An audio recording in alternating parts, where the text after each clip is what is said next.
Well, ladies and gentlemen, it's fair to say it's never boring in the Premier League. That is a fucking understatement if you're counting in this weekend's football. And as with everything else, we have to kind of on this podcast find great difficulty in getting topics of conversation for this.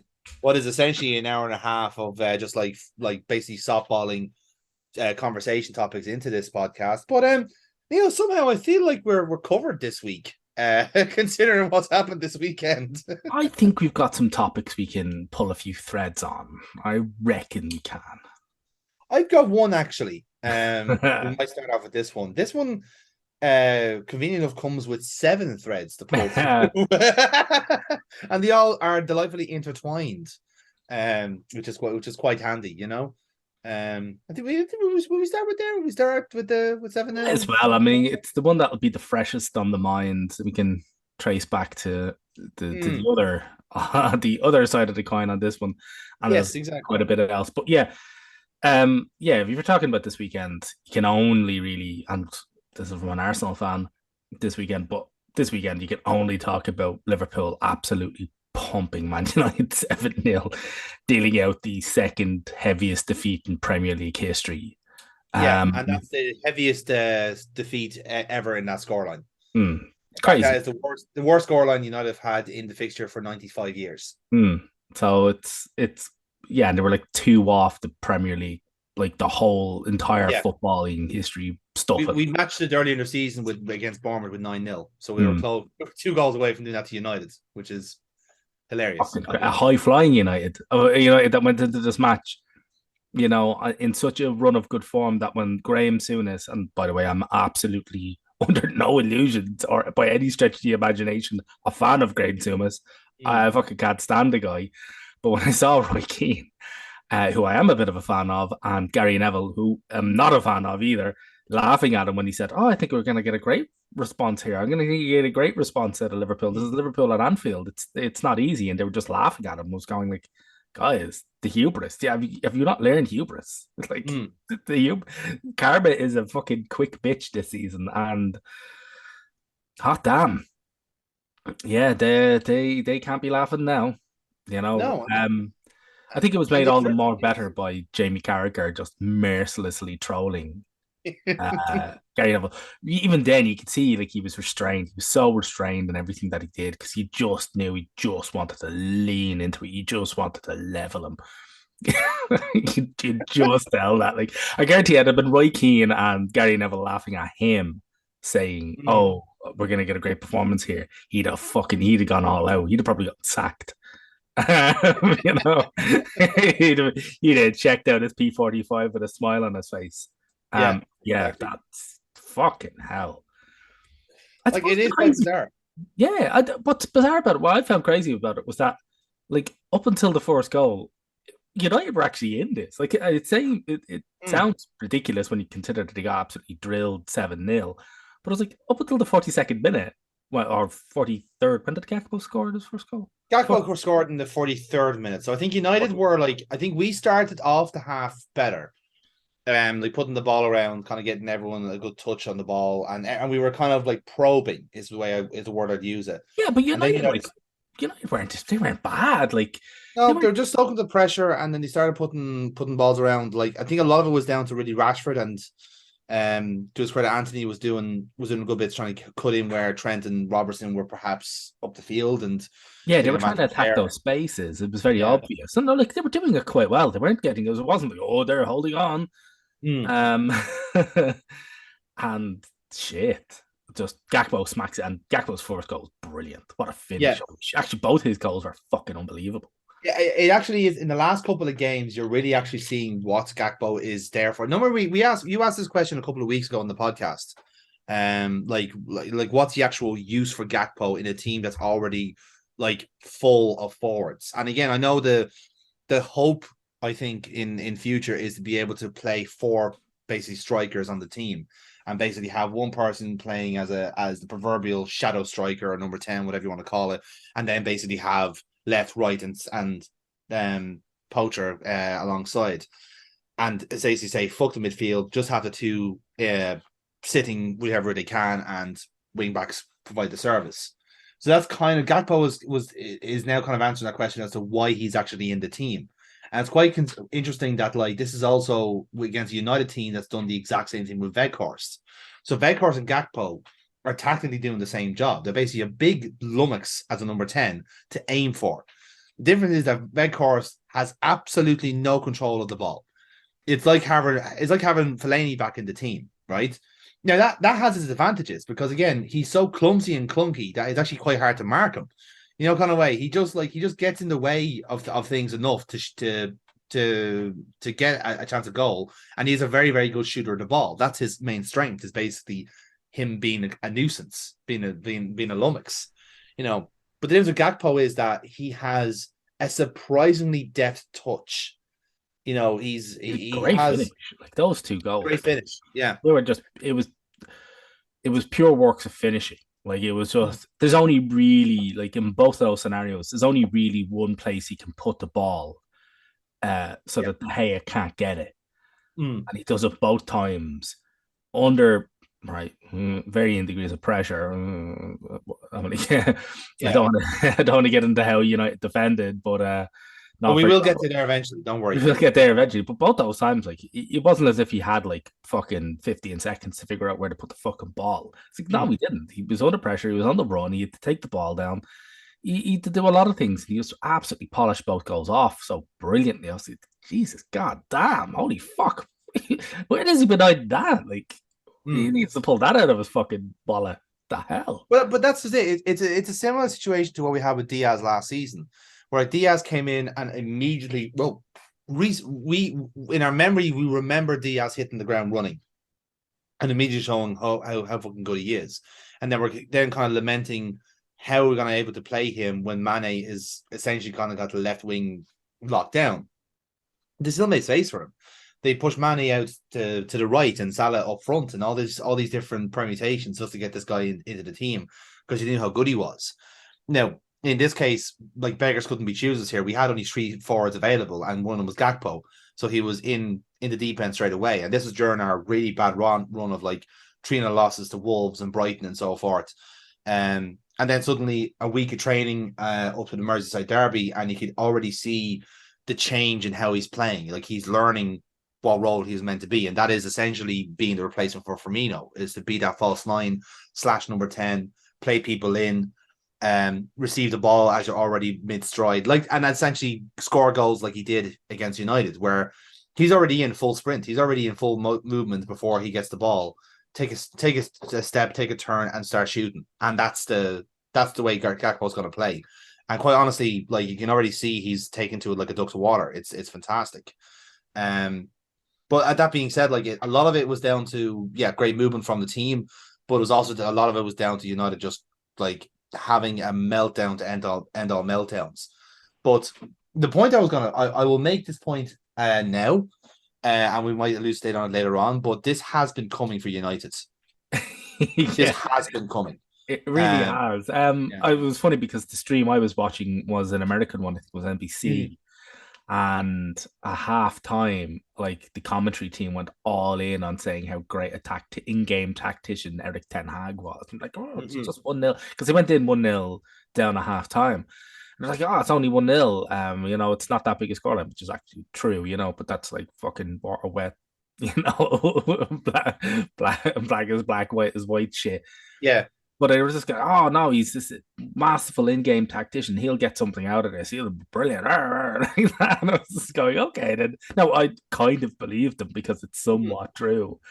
But I was at the end going, holy shit! Like, are they gonna actually play it back what they were talking about? Because it's very obvious that like he's not really. I mean, that game got way ahead got really away from them, and just there was nothing he did that influenced it at all. Like it was damn. It was terrible. Yeah, like listen, I don't think anyone, like I'd be lying if I kind of sat down on Sunday morning hoping that we were going to smash like United's 6-7-0. On the day I thought we were going to lose the game, because if you look on the form guide, you'd say, yeah, look, we've had to basically have been on the receiving end of a similar drumming to Real Madrid.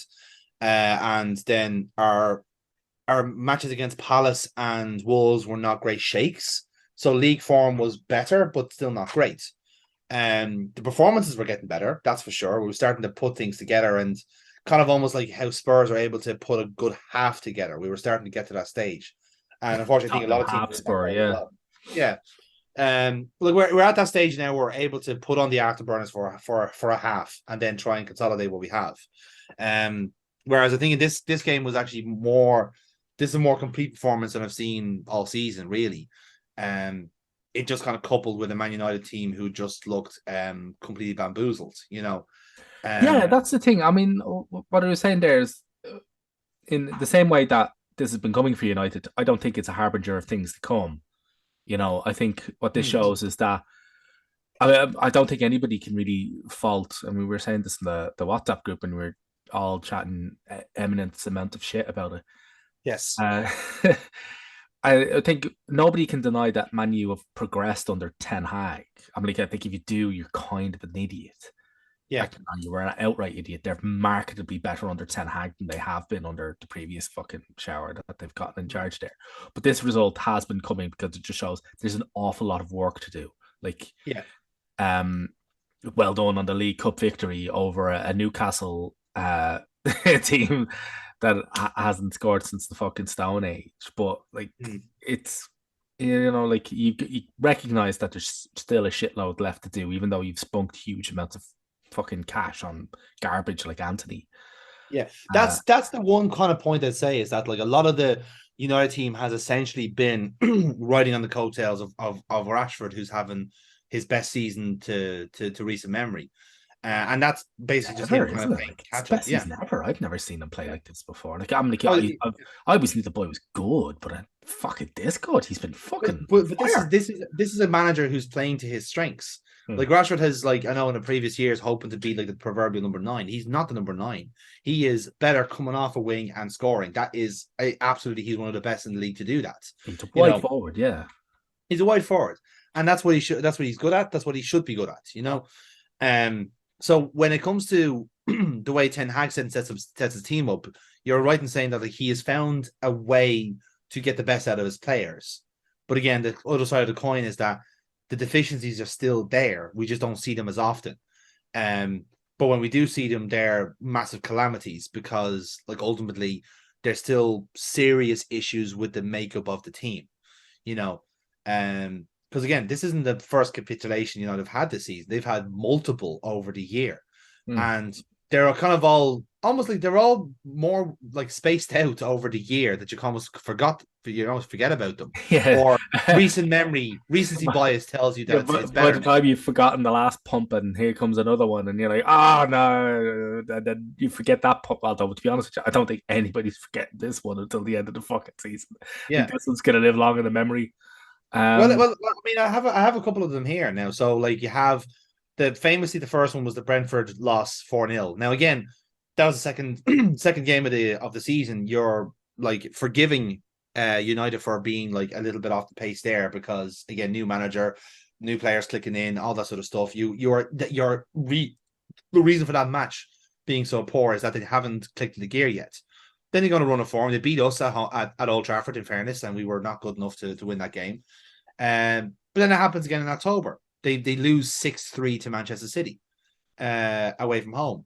And again, the pattern here is the away games, and again, like the 6-3 that happened in October, that happened so long ago, almost forgot about that result and how this is almost very, very similar to what happened when he lost the defensive shape altogether. They overcompensated so much in attack that they left themselves so vulnerable to Manchester City, who, by the way, are pretty good at counterattacking themselves when they want to. They've got yeah. players there that can counterattack. Just saying. And then you got other losses like the loss to Villa. Before I think that was either I think it was Emery's first game back. I'm not too sure. I can't remember. It Hmm. was before the World Cup anyway. But the loss to Villa, and then the loss to you guys as well. So the away form has not been good. And then I'm also not counting what happens in the Europa League where they make really hard work of a very easy group where they lose to Sociedad the first time out and they're just constantly playing catch up from there. And now they've added more games to their season with the League Cup run and the Europa League. drip tray, as we call it, had to play Barcelona twice. Like there's a lot of games. That's a lot of games to give themselves. And I think it's definitely not a coincidence that they've had to keep playing these games over and over again. And now the team is starting to feel the burnout from it.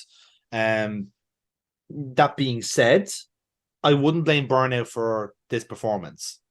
I think it had a lot to do with the personalities on pitch. So it's at this point we talk a lot about Bruno Fernandes because oh my god. I don't want to talk a tremendous amount about Prick, No, but I wouldn't either because I have been desperate to nail this bastard to the cross for fucking years at this stage. I think if there's one takeaway that United fans could have from this match is that this should be the last time you ever have Bruno Fernandes as the team captain. oh That yeah, is a absolutely. prerequisite because I genuinely cannot remember a worst captain's performance since Granit Xhaka. And that's saying a lot because Xhaka got a lot of flack for the stuff that he ended up doing with the red cards, the throwing strops everywhere, all that sort of stuff. Like he like rightfully got slated for the way he was carrying on, and he lost the captain's armband. Now, I don't think Bruno Fernandes should have the same goodwill because, quite frankly, I don't think he deserves it. Um, a lot of his a lot of his perceptive talent is based off the first year he was at Man United, where he came into a team that was desperate for a player exactly like him. He fits the niche. He starts making that team click again, and everyone starts falling in love with him. Again, he's a very good technical player, scores goals and assists. He's that kind of person. But on the pitch, you can just tell he is just such an head case.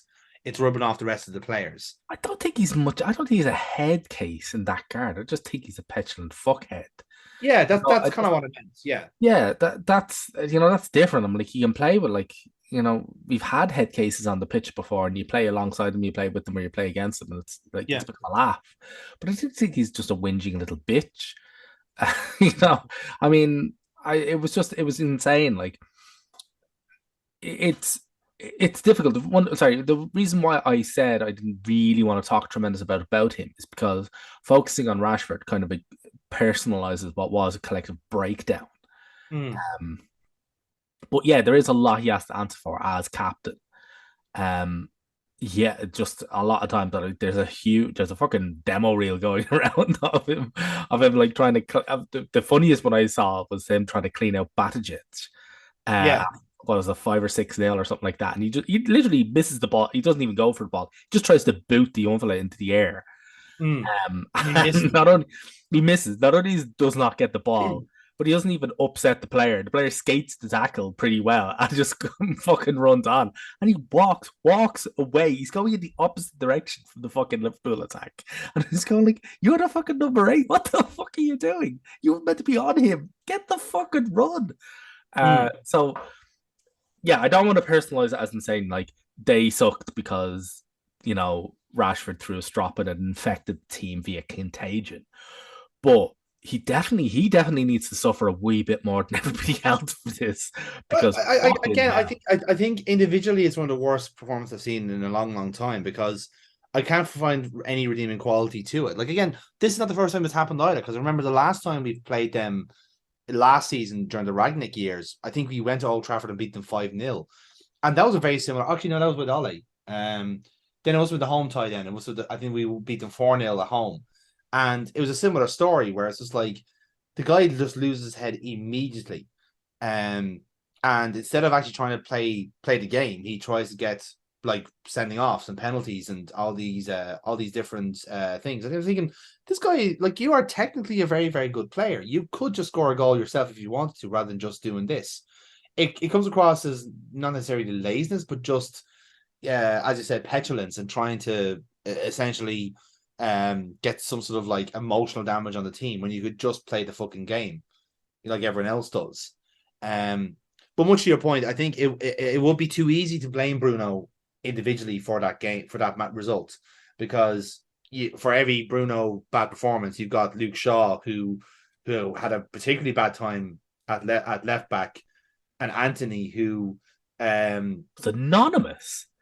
not Holy even anonymous, but like fuck, in a game like this, as a winger, you are kind of obliged to track back he just and did not. pin That's the down thing. a right back. You know what I'm saying? Did not track back.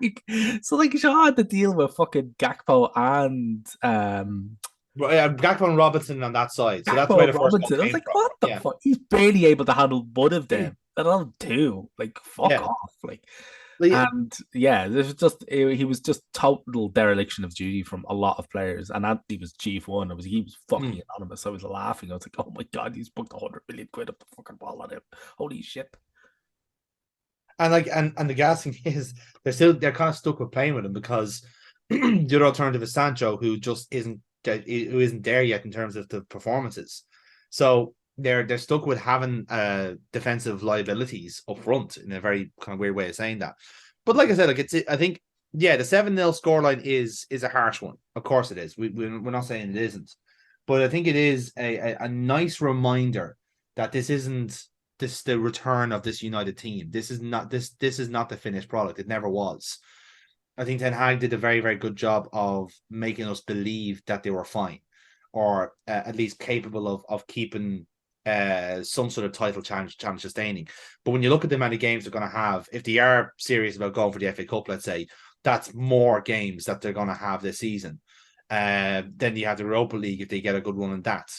You know, like this season could self implode for them. You know, I don't think it will because I think they will probably get their shit together after a while. They'll get an easy win somewhere along the lines and they're back to normal. But it's certainly not a coincidence that 3 or perhaps 4 times this season they've had these massive capitulations, and it's down to players losing their heads and becoming and getting wound up by themselves essentially. And we can't blame Ronaldo on this one. You can't blame Yes, Maguire. that's the thing. This That's is the a thing. team issue, you Can't know? play yeah, you can't blame Ronaldo or Maguire. Actually, you should have subbed on Maguire and might have made it a lot better, you know. Yeah. 'Cause at least that would have been somebody at the back, Hmm. you know, because it Ideally, yeah, marking these players, you know. it was just yeah, because if you subbed on Maguire, you could have gone to three at the back, would have given less onus on Anthony to track back with three Mm. centre backs. And it's like, yeah, you should have just done that. You got to play to his weaknesses. Mm. Um, but yeah, it's just fucking crazy. Like, I just I wouldn't say as well that like Liverpool are back here as well on the same token. Like again, going by the kind of my belief that this is for us a freak result. Like we've had games like this all season where like it hasn't clicked for us and we've lost a couple of goals. And then we'll have games where it has and we've won the game 7-0. Like this is our second 7-0 of the season, by the way. Like we had one against Rangers in the Champions League. And we necked Bournemouth 9-0. So we've had gluts like this all the time. wasn't it Um, 7-1 the last one was. I think it was 7-1. I think you're right. But Yeah, but we've certainly put 7 past Rangers anyway. yeah. Uh, 9-0, 7-1, 7-0. yeah. Uh that's your winning there. But also then you factor back in 2 weeks ago, you lost 5-2, and you're just going like, Yeah. well, did you think that? I think that fed into a lot of the narrative of this game. It was like, oh, they fucking bottled it against Real. They got stuffed. Man, we're gonna make them. Yeah, like the Real game, like and again, I've watched a Real game as well. Like we were just outclassed. That's the reality of it. Two teams with very critical flaws, and only one team really got capitalized on it. You know, um, like the Real one is essentially they've got issues with the midfield, and they've got a few kind of players that are just not quite on form anymore. But it's a similar story to us. The difference is that the midfield that Real already have are just so far a cut above than what we have. Like if you're giving me an out of form midfield, a choice between Modric, Camavinga, and Tony Cruz compared to say, Henderson, Thiago, Fabinho, I'm gonna take the Modric and company.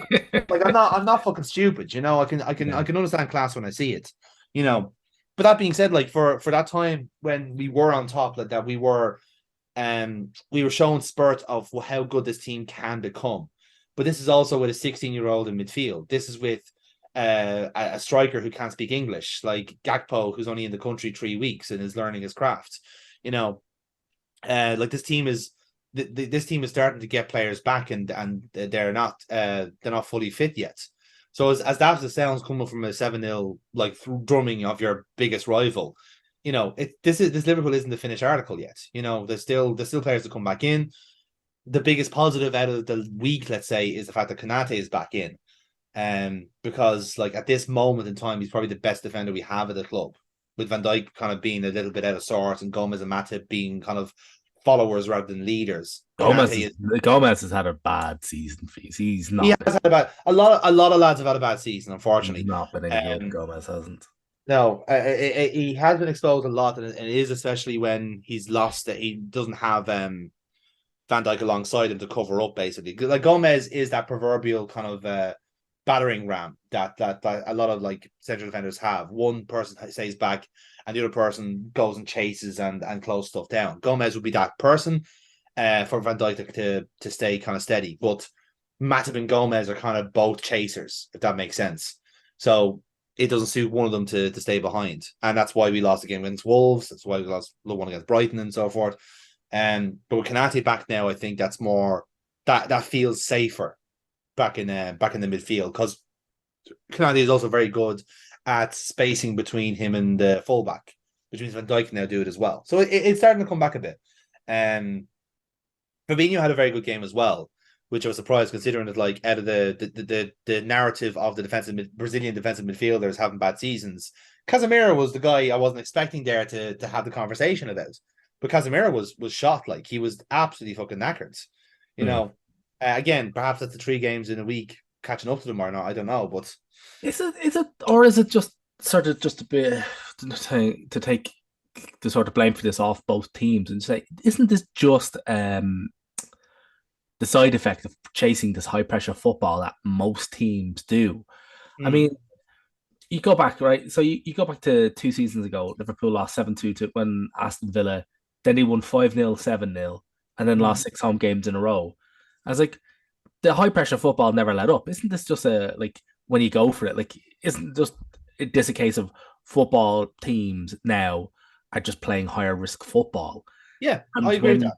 when you're rolling more dice, these anomalous Flyers, results are yeah. going to occur more often. Like it's just as you said before. Like you've had 9-0s, you've had the 7-1, you've had the 7-0 today. Not today, this season already. I was like, normally those results would come along like once in a fucking blue moon. Like you're getting handfuls of them now per season, and isn't just a case of just the teams are just going for it now with ridiculous high pressure football. Like as you said before, Liverpool are trying to revert to a 4-forward system. That's like if you even suggested that 15 years ago, you'd be like, "What are you fucking talking about? You're nuts! Like that's crazy. You're never going to be able to. You're never going to be able to hold the team together like that." Whereas now we can basically train players to within an inch of their fucking lives. So like we really can get players to do multiple jobs or far more complex jobs. And it's just a case of, well, we're gonna go for it and see what happens. And hey, if it works out for us, great. If it doesn't, well, let's hope we've got short memories. Or let's hope Yeah, the next game, because the fucking schedule's so goddamn packed that the next game's only going to be 2-3 days away. So like, yeah, you'll have forgotten it by then. yeah. I think it's a good point to make, especially with this season being what it is, like it being so fucking ruined by the World Cup. Like it is essentially so It really has been outdated. just 2 seasons. It's Like fucking I was ruined. saying this before the World Cup came in. I was like, you are going to see markedly 2 different halves to a season. Now, normally when the year switches over, the league kicks into gear because you're getting towards the business end of it. But when you've stuck a World Cup in the middle, fuck, like it has drastically altered everything. Yeah, it's accelerated a lot of things, and it's played into some clubs' advantages. Where certainly, like this season, less has been more. Like teams have had to have less games to deal with, just be able to have the time on the training field and be able to recover and all these things. Some teams like having like that muscle memory in playing like a game after game after game, because it helps them work a system over. That only works for a certain amount of time, then the players are shot again. As we've seen with United, like where they were nice to have that bit of run, that bit of momentum and confidence, but then they suddenly hit a 7-0 loss or a loss away from home or whatever, and then everything derailed, which has been the story of our season as well. In fairness, we've been like that too. But I would agree with you on the sense that like definitely both, like most of the top teams now are inherently high risk teams, because the coaches in those systems are saying, well, look, we don't get the XG or the shots on goal or chances, whatever it is, if we don't play high risk, if we don't play high lines and use wing backs and pump people forward and use overloads and all these other fucking catchy buzzwords, then you don't get the match winners. You don't get to be able to pummel easy league teams 3 or 4-0. Because again, the Premier League is inherently high risk. You could just as easy lose to Bournemouth as you could to Spurs. Kind of way. Oh, absolutely, yeah.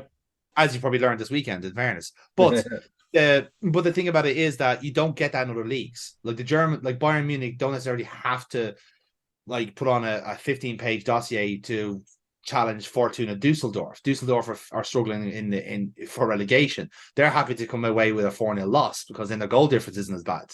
You know what I mean? It's a different environment. So I think that's a knock on from that, and the kind of weird anarchy that the mid-table has against in the Premier League at the minute, because every fucking team now is a banana skin.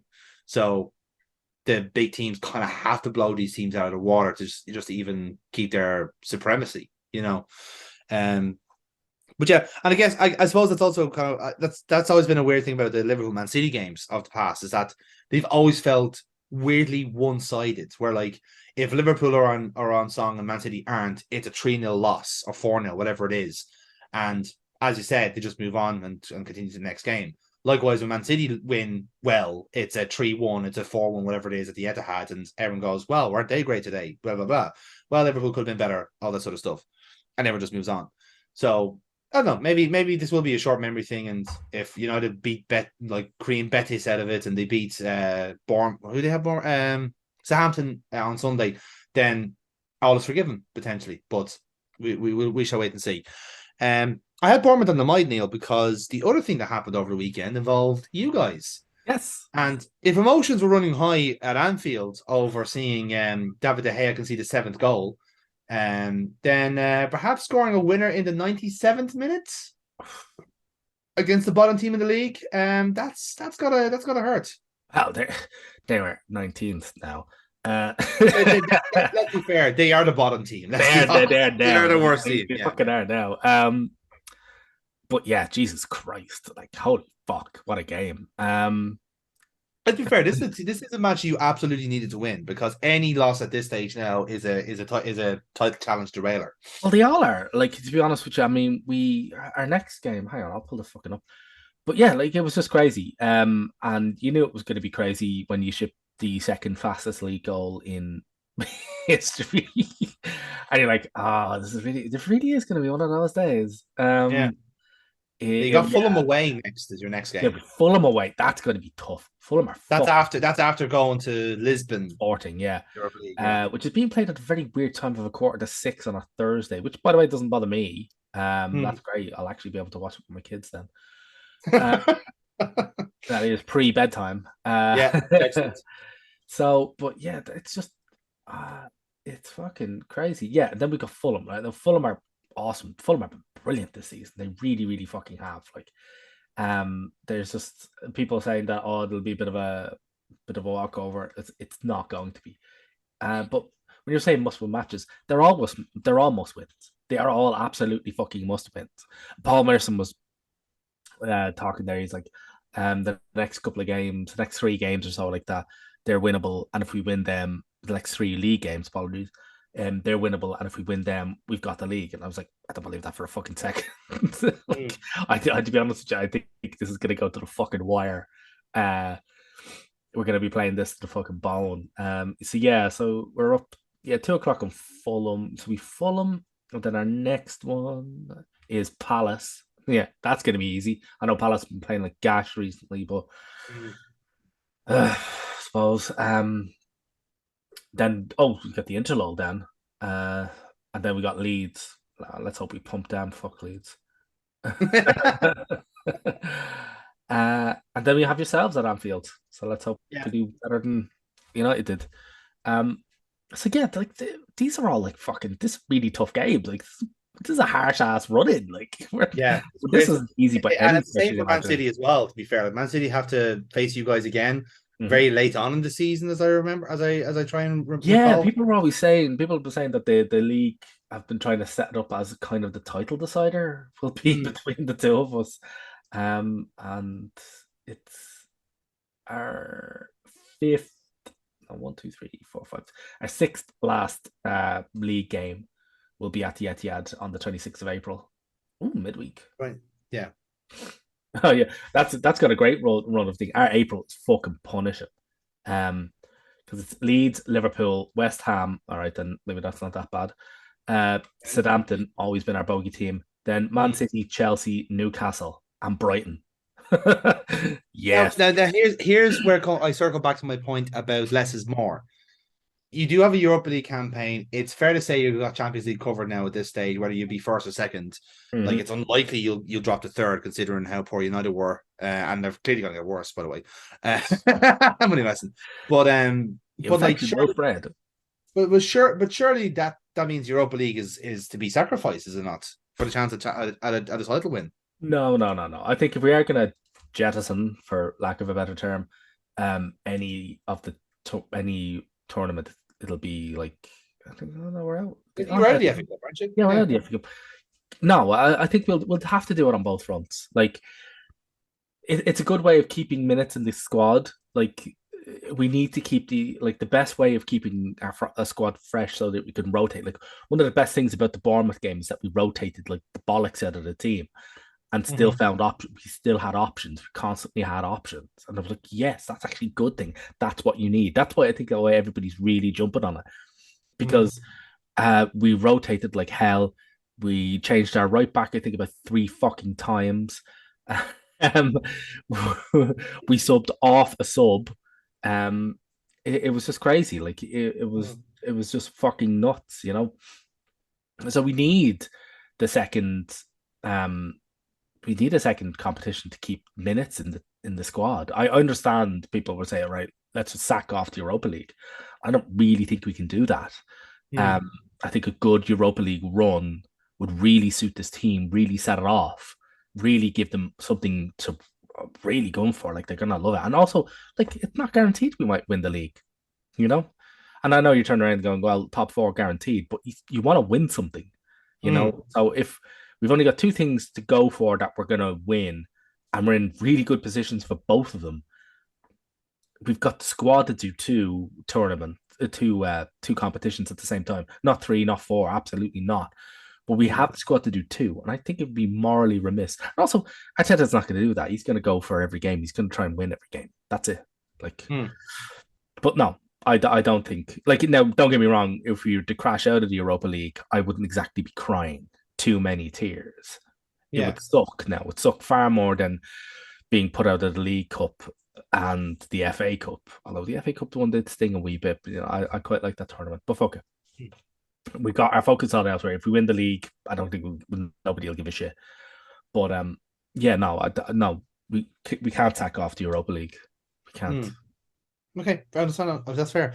So yeah, we'll switch back to the Bournemouth game then. So, um, again, these are the type of matches. Like I think this is a kind of a cliche. These are the type of matches that you have to win to be champion. Blah blah blah. Everyone says the same thing. Yeah, yeah, But considering that it started off at one point as 2-0 down to Bournemouth at home, yeah. like that's almost like a challenge in of itself. It's like this is your proverbial gut check. How strong willed is this team? And again, it's not as I said, it's not 100% strength team either. Like there's still players missing. There's players rotated out. All these Players were getting different injured in the game, like in the game Trossard as did his well. groin in. Yeah, Yeah, it was just a fucking mental game. Um, we went behind to right. I won't bitch about the fact that the goal that they scored should have been chalked off because of mm, encroachment. Oh fuck, it was well worked. Fair play to them. They overloaded on the left and then passed to the right to like completely unmarked players on their own, and then the cross in. Nobody tracked the runner. Fuck, mm, shit happens, but you can get caught cold. But I think the second goal was really bothered me. Um, we were just going for it. Like we absolutely threw every fucking thing at them. Like because they scored in the 52nd minute. We went in at half time with like 85% possession. yeah. You know, we ended the game with I think about 80%. It's that which is fucking a crazy stat. Like you're telling me out of every 5 minutes that match went on, we had the ball for four of them. That's fucking nuts. Like we had 30 over 30 shots, nine of them on target. 11 of those shots alone were taken by Martin Odegaard. Yeah. Like you looked like he was setting records. And I was going, what the fuck? We had 19 corners. Like we can't score from any corner. Like, especially not against all 11 men in the fucking 6 yard box. But like it was fucking crazy. But like fair play to Bournemouth. The game they played, it's basically they just did the Sean Dyche thing. They did what Everton did. They did Yeah. an amalgam of what Everton and Manchester United did against us, which is the vulnerable on the break. If you can get past the press and turn the ball over, or if you can just catch them cold at the beginning, which is Or slow the game down to a yeah, crawl. Because yeah, like Arsenal are one of the few teams still in the league that's kind of playing with actual pace. yeah, You know, exactly. So you need that quick interchange. Like you, yeah, if you slow the game down, especially when you're away from home, then that takes a lot of your game out of that takes a lot of like buzz out of your game because you need the quick interchange, you need the movement, you need the transitions. yeah, So Everton kind of like, well, Sean Dyche really kind of cracked that almost immediately, going like, well, here's how what you do with a team that's pure football: take the football away from them, you yeah, know.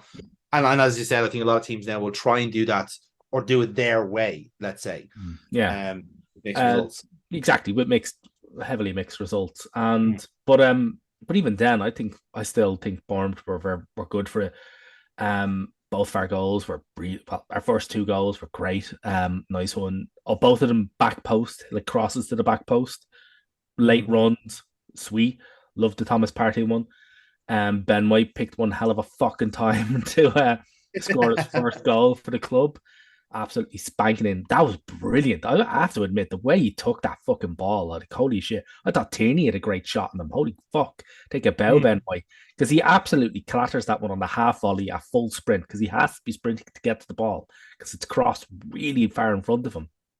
Mm. And he gets on, he's at a tight angle, and he just has to hit it cleanly and just Neto has to claw it out from midway into the goal. Which, by the way, I actually thought Neto saved that. I was like, that was a fucking wonderful. Oh no, wait a minute. I thought he went at the funny angle when dove for it. It's like as it turned out to dive into the fucking goal. Yeah, he Um, followed the goal. He followed the ball in, which was yeah. nice of him in So a sense. Yeah, it's nice. And then, holy fuck, like we just kitchen sink them. Like what I really liked about this was that at 2-2, we kept it up. We're yeah, like, because we went for it. We got caught cold, right? 1-0, great. We went for it, then got caught again, 2-0. And the team just never fucking stopped. That's what I loved about it. It never stopped going forward. It never stopped trying to get the ball in. Went a bit too cross heavy, if if I say so. We don't really have much of a target man. Mm. So the amount of crosses that we were slinging in, I didn't really like. But then we sort of altered the crosses to like, oh, we'll just float it to the back post like Yeah, wide, like quite far of the back post because they're packed in front of their goal.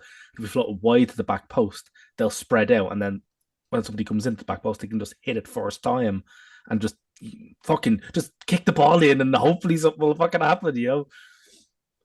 And that's what I really loved about it. But fuck me, that third goal, holy shit, nearly fucking ended me. I did actually get kicked out of my house for that because was it worth it though? Was it worth it? In oh, it's fairness, totally fucking worth it because I had everything packed up because we were having a games night that night, that's right. Yes. and I had everything packed up. And so my last task of the day was to set up the kids' bedrooms.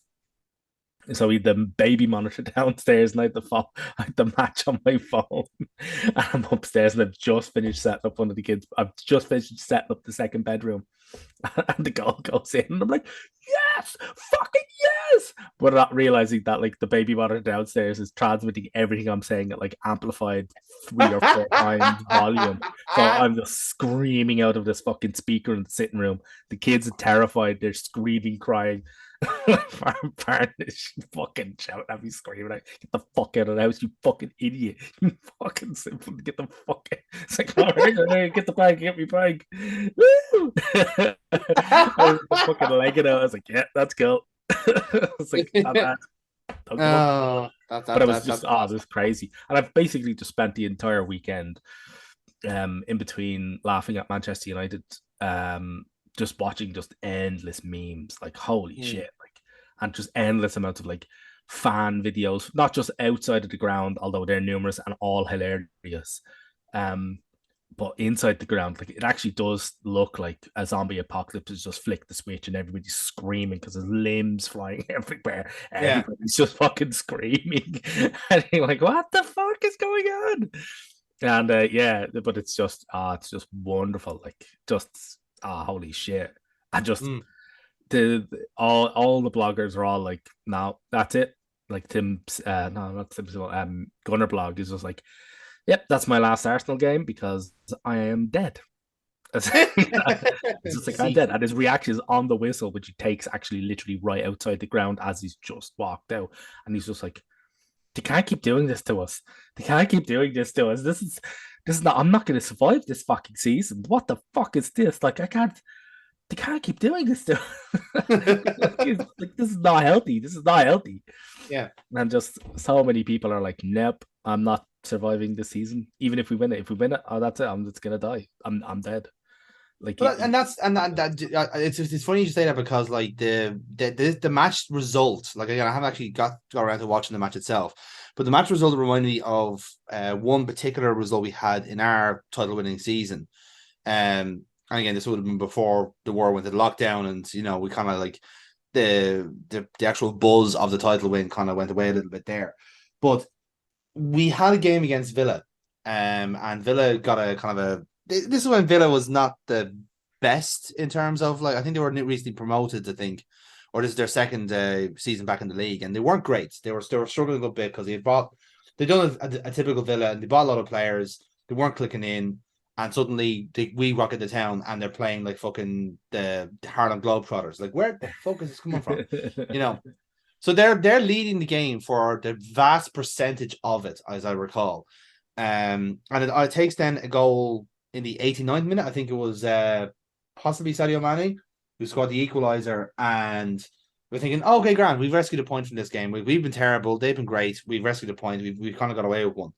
3 minutes later, the third minute of injury time, and Andy Robertson scores a winner, and that became a trend then of like scoring late winners over that season because suddenly, as we found out through various different in-depth articles, this was something that the teams were coaching. Like this is something that the team was practicing in, is like score this goal in injury time, essentially. Like try and do your build up play in 3 minutes, lump it in, do that kind of Hail Mary stuff in that time and score winners. And things like that is like to have the forethought to practice that particular environment, let alone just like doing like typical crosses and headers. I think it says a lot more of like of the team's ambitions, because they make a point of like they got these kind of like fucking psychologists in to help coach the players into taking penalties and match it like this. And lo and behold, we won 3 penalty shootouts that season. Like it's insane. So I think with Arsenal, like having results like that helps build up that belief that they can win games, they can pick up scrappy points or scrappy wins, because sometimes it is those scrappy wins that makes you win a league title or at least sustain a challenge that keeps you at pace with a team that's objectively better in Man City, you know. And while Man City are kind of like they will have this embarrassing the riches and will be kind of struggling over what superstars to play in each match. Like Arsenal, all they have to do is basically keep the pace. That's their job now. You still have that 5 point advantage, and the ball is in Man City's court. And I don't know. Again, Man City are still fighting on 3 different fronts. And let's be delicate here. I don't think the Premier League is going to be their ambition. It needs to be the Champions League win. They need to justify their vanity project. So Arsenal do have a good chance here. Oh, absolutely. It's going really good. Yeah, like last minute wins, like they spur you on emotion, and if Mm. anything, Arsenal are an emotionally fucking fueled team, to a Yeah. fault. But I'm really liking this. Like I'm really like there will be lessons to be taken from the Bournemouth game. No, don't fucking get me wrong on that. And I have no doubt that Arteta will let them have their moment. You have to. I'm Mm. like, at one point he high fived this random child that ran onto the sideline, and it was hilarious because everybody, like literally it's bedlam. Yeah. Nelson has smacked the goal in with his bad foot as well. By the way, holy shit! Yeah. But the amount of players in the league that can't shoot that well with their fucking dominant foot, and he's done that with his off one. But like everybody is fucking bedlam. Everybody's running up and down the fucking entire bench. We've been reported to the FA by the dickhead referee for our celebration. Oh God, the celebration police are out again. Yeah, no, we actually really have. I've not made that up. That's He so has fucking actually sad. reported us. Richard Yeah. Keys is really inflated head, just like Oh yeah, absolutely. So he's oh, fucking he's getting the hairy knuckles braided just for this. yeah, Um well, that's what he gets for smashing it, I suppose. so he goes fucking mad. He goes mental. And then he's high fiving everybody, this random 5-year-old, and he high fives him and goes to go buy him. Like, yeah, good go. Goes. It's like, hang on, wait a minute. What the fuck? You're a kid. What are you doing here? The dad instinct kicks. He's like, right. No. He just starts pointing to like a security guard. He's like, no, you have to go to the fucking security. And the kid's just obviously just smiling his head off and loving every fucking second of this. But it was We just got that hilarious. in the in the game last night as well, with when Liverpool won the seventh scored the seventh goal, and Oh, the some fucking pitch invader, yeah. yeah, and And he the Klopp slipped and he berating fucking him the slide whole tackled Andy fucking time. Robertson. Andy Rowan. Just like, what the fuck is wrong? And the great thing about it is then like he's getting like curted off like right in front of Klopp and everyone else. Klopp's And Klopp's giving like, out. shit, He's fucking giving out steak. It was like, you holy shit. fucking idiot!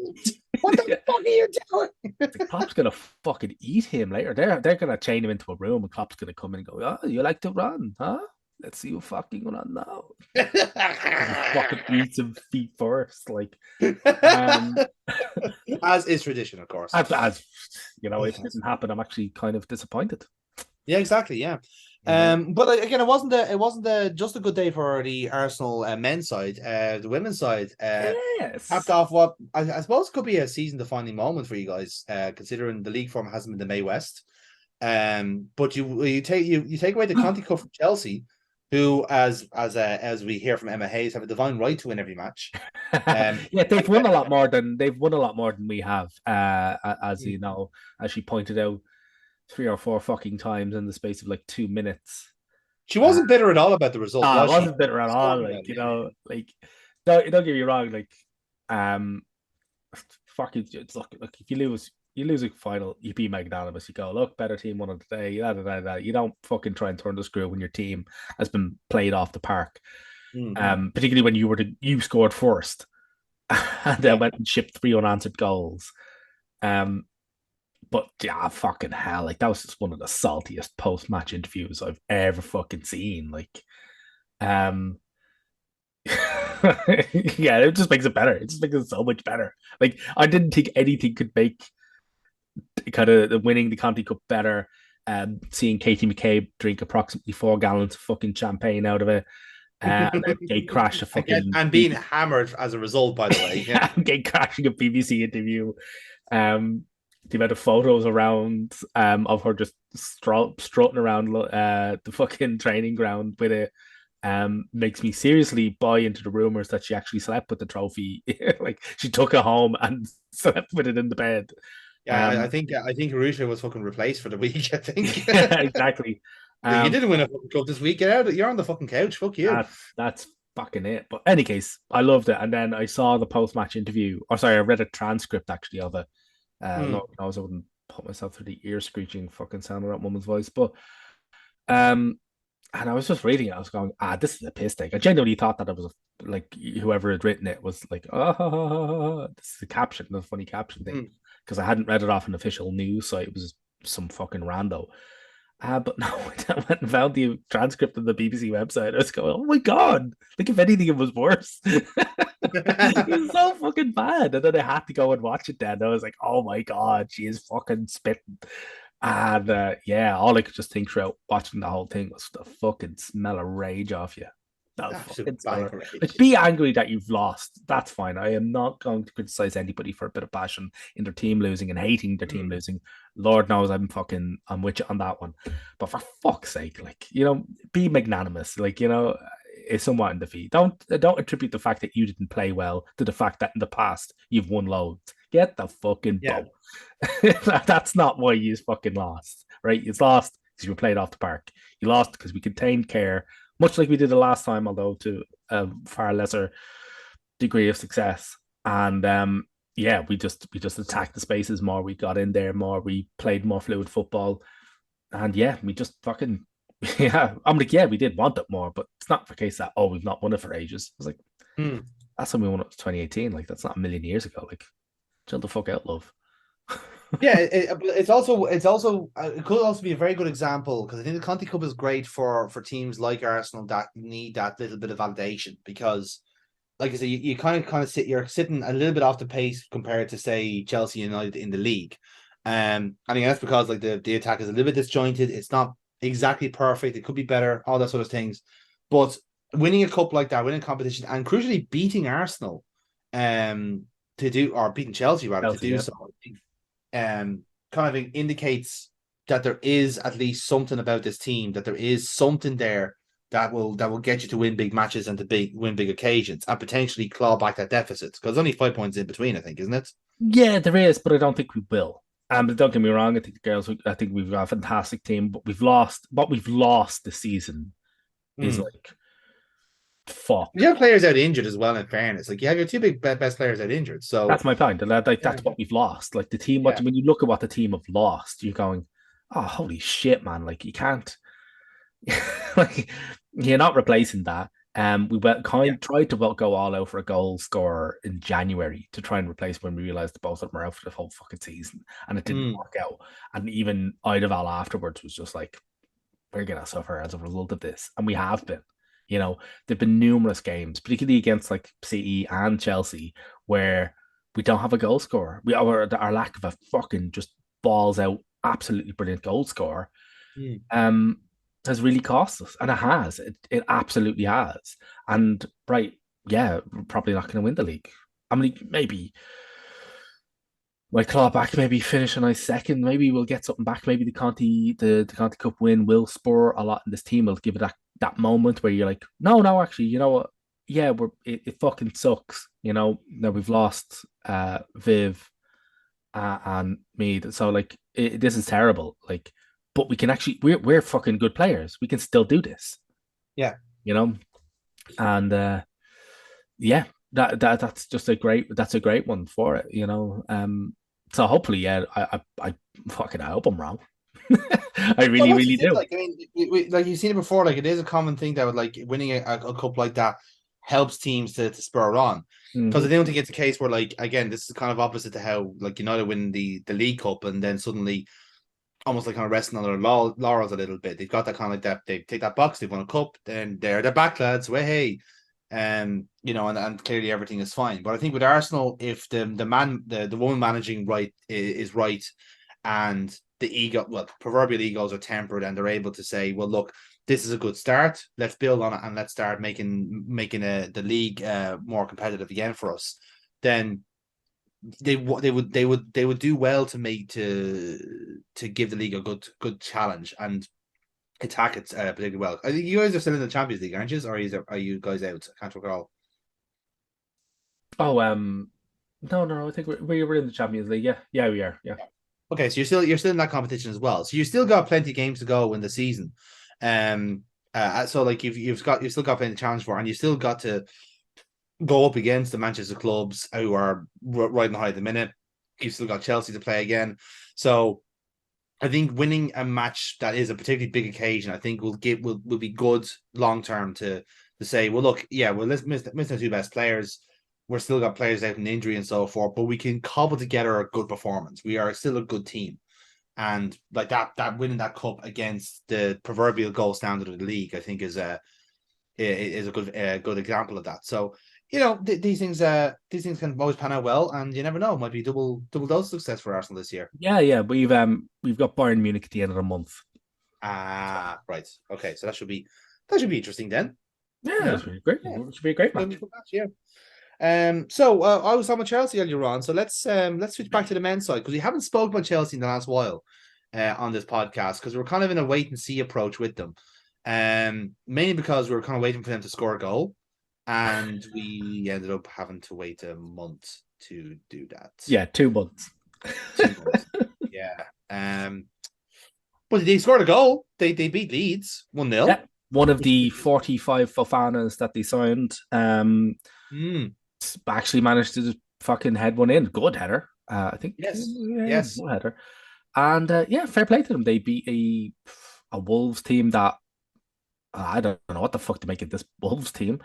But fair play to Chelsea. Yay, that should give them a nice boost coming into their Champions League game. They've got Dortmund. Dortmund. They're 1-0 down, aren't they, from the first leg? There, yeah. Yeah, yeah. So that should give them a nice enough boost. That's tomorrow, isn't it? It's tomorrow, yes, at time of recording, yeah. Mhm. So yeah, that's a good G up for them. I think it's. I'm not sure if it's a bit of a stay of execution for Potter. I think the club really are going to kind of stick with him, as they say. Unless like things just really spiral off a cliff and they really... I don't think they really have a say. They don't really have a decision here because, like, they took such a gamble by getting rid of Tuchel so early into this as well. Like, obviously, it was nothing to do with the performances were bad regardless of the manager. I think like the team just did not make sense anyway with Tuchel on board. And then when you throw more money and a new manager into it, you still have you've just made a big blob more amorphous, with like where Potter's has so many plates to balance and so many players to coach. You're thinking, how is he going to find his best 11 when you've got 40 the fuckers to manage? It's such a strange way of running a club, but I think that also shows like Todd Bowley's very extreme, almost like lethal amounts of naivety in how to run the club. He's quite extra.